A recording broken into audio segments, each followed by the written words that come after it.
How does technology allow cars to become collision-proof? Well, certainly between advanced sensors, imaging equipment, as well as GPS navigation.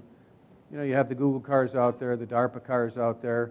7 states have legalized driverless vehicles now.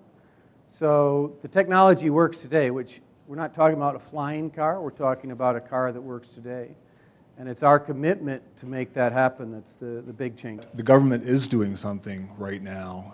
I don't know how many people are aware, but they're doing a connected car field trial in Ann Arbor. It launched last August, involving 3,000 cars using short-range communication, specifically to have cars communicate with one another to avoid accidents. I don't know if you know this, but 4 companies have announced that they'll have automated driving cars in the market within the next 12 months.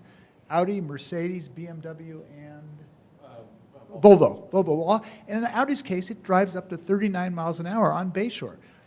We're about to enter into this great social experiment because, you know, you're still responsible. You may sell these cars from Audi, but I have an Audi parked out front. Its Bluetooth does not pair properly on my audio. There's no freaking way I'm letting this thing drive me down the highway yet. Well, self-driving car, Michael, is magical thinking too. I just listen. I was arriving late to work the other day, and I saw the Google self-driving car buzz by me, driving much better than I think I was. And I don't know if the person had his hands on the wheel, but there was something, you know, the big whirly gig on top of the thing. It's kind of like, it's like Star Trek, you know what I mean? I think in our mind, the vision is right. I mean, there is a chance that we're going to get to driverless, and that will be a part of the total system. So collision-proof car means exactly that. It can be a very light vehicle that's very application-oriented. And if they don't collide, the whole game changes because all the safety equipment goes away. Last month, I was with a German CEO of a company that makes airbags for cars.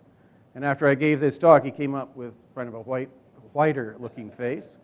And he said, you know, our board has never considered the possibility that the world wouldn't need airbags.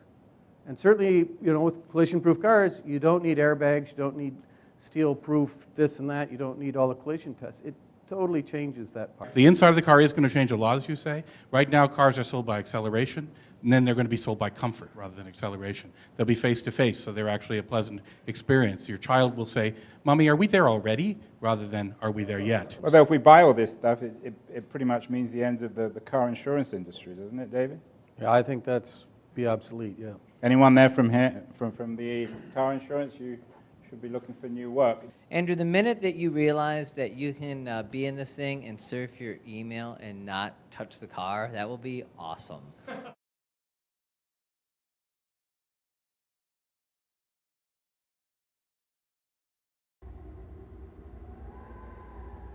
We can look up at the sky and see the stars and nebulas and other galaxies with a telescope and be excited by the strange, interesting patterns the universe forms. And we can also look in the other direction, down towards the small, and see new and strange and exciting patterns that are formed by these pieces of the universe that we're all made out of.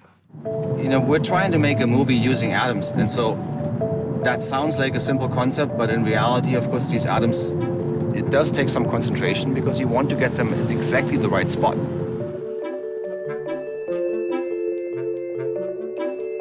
We have a tool that allows us to move atoms on surfaces and build structures one atom at a time, and we want to explore how can we use atoms on surfaces to do computation and data storage. I thought when I first heard that we're gonna make a movie out of atoms, I thought that's crazy. I was worried that it would be a lot of work moving these atoms. And we've started making some of the frames. It's kind of cool and it's addictive. All the action of our movie, our little guy made out of atoms, is going to be right on top of one of these surfaces. So to make this animation, we move molecules around one at a time to draw a little picture.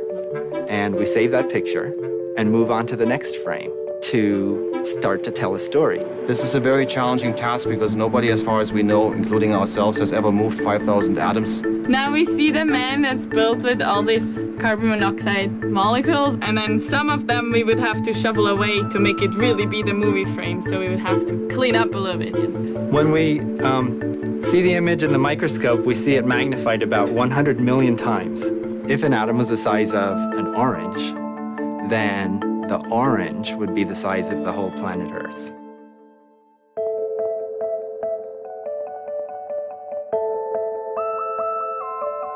What we have been doing for the last 40 years is we've taken essentially the same silicon transistor and we scaled it down, putting correspondingly more transistors on the same chip. Very recently, what we have done is we've been interested in the magnetic properties of atoms on surfaces. And really what we wanted to answer is a very simple question. How small can you make a magnet and still use it for data storage? We know that we can make it stably out of 1 million atoms because that's what's done in current technologies. And we found that for the materials that we chose and that we're able to work with, only 12 atoms is sufficient. You could carry around not just, 2 movies on your iPhone or something. You could carry around any movie that was ever produced, basically. We're using 2 scanning tunneling microscopes to make this movie. First, we need to look at the surface and we need to figure out where the atoms are. So here we have the atom that we want to move. Here we have our needle. And we switch between the imaging mode, where I stay relatively far away, to the moving mode, where I get close in. And now these 2 atoms are so close that they chemically react with each other. And so then we can drag this atom along the surface and position it to a new location. Here you are actually in the microscope room. This is the room where the actual tip is, where the sample is, where the action is taking place. We're working at a temperature of minus 260-something degrees centigrade. We do this so that these atoms hold still. When we're moving atoms in the laboratory, you'll actually hear a noise. Now the sound you hear is the sound of the molecule following the tip along the surface. For us, hearing the scratchy sound is important feedback because we can count how many positions have you actually moved. You go, and you can say, all right, this was 3 locations. Now, of course, we usually build things that can do computation data storage. In this case, we're just telling a very simple story of a boy named Adam falling in love with an atom, dancing together, playing together. I think it's very exciting to be able to share something that I really love. Maybe it helps other people be fascinated just by the size of atoms. If I can do this by making a movie and I can get 1,000 kids to join science rather than go into law school, I'd be super happy. The ability to do something just because you find it interesting is a really important thing, particularly for research, because that's how you stumble across things that are new. Now, we can't know in detail what those future technologies will be, but we can lay the scientific groundwork for them, and we can spur our own imaginations and get a head start in exploring these new worlds.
Maersk Line is building the world's largest ships. But just how big are they? Imagine a basketball court seating several thousand. Next to it, a full-sized American football stadium with some 20,000 spectators. And finally, a spectator-packed ice hockey arena. All below deck.